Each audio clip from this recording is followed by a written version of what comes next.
Okay, bago ang lahat, kailangan natin mag-makeup para naman mapaninindigan natin ang ating pregnancy journey ay hindi talaga nakakapangit. Oh, diva, kalalaking tao marunong na mag-makeup.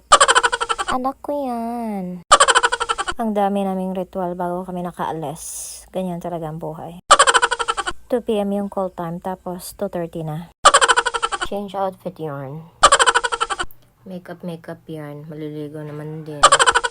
3 p.m. na, sus. Ang aga namin. Malapit lang naman yung pupuntahan namin. Welcome to Mavbini Skyview. Birthday nga pala ng kapatid ng asawa ko, kaya dito na kami magsa-celebrate. 2:50 ang entrance dito, kasama na yung pool. Accessible yung pool dito until 10 p.m. Bisag mamuti na kagsig nilangoy diha, sige for the go. Sobrang worth it ng pera mo. Dahil ang ganda dito. Samot, naglibre. Gusto ko sanang magpicture ng kasulok-sulukan ng every corner of the railings na to. Pero, tinamad talaga ako mag-solo photoshoot.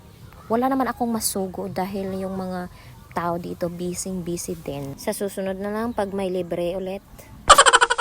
Pero pagdating sa pagkain, di tayo tatamarin. Uy, kain na good na. At syempre, para di tayo mabuybuyan sa birthday girl. Maglihok-lihok punta. Starring din nating birthday girl. Dapat mauuna talaga siyang kumain ng birthday cake niya. Ang mga pagkaing dala nila ay parang gikan pag North Korea day. Nakulatahan niya. Ready na talaga siya magbantay ng bata. Basta may mga babies kayo, never talaga to magiging absent. Not jud hanggang sa mabayuukan mo. After a million hours, natapos rin.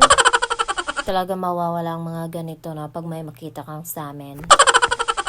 And the most exciting part of this program, charot, birthday, kainan na.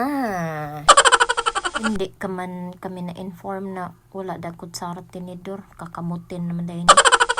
Mas masarap man dahil kamuto ng salad ay. Wala talaga tayong magagawa. Patingin-tingin kunwari. Pag nakasulob na sa tubig, kinto-kinto. Parang ganun lang. Di tayo marunong dahil. Gusto ko lang sanang mag-picture-picture para naman masoloit ko talaga yung ano. Pero parang alaman ko nga lagom. Di akong ilog para naman tayong butitin ito. Kaya wala na lang. Nagsiso the moment na lang ako. Feel at home ka ba? Na para bang walang mga taong nakatingin nga nakabuka kadiha-dihay. Naglisod naman ganit tagbangon diha. Sabagin na ning mga irua. Ay!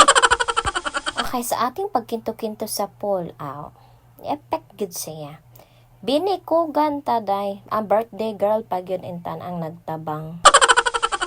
At dahil sa nangyari na yan, di nakalamusab ng tubig day. Takot na ko day, kay sakit kay tanan, minatay.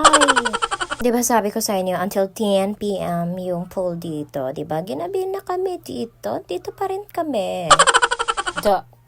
Igutom lagi. Ilang oras ba naman doon sa pool? Practice na tayo magbantay ng bata, day. Ng ganitong edad, day. Kakayanin ko pa ba kaya? Medyo gabi na, so nagsisibalutan na. Unique pa ha, Coca-Cola ang sudlanan. Nawara, abi nakadala na. Manguli na daw me. But anyway, thank you so much for watching everyone. Mumwa.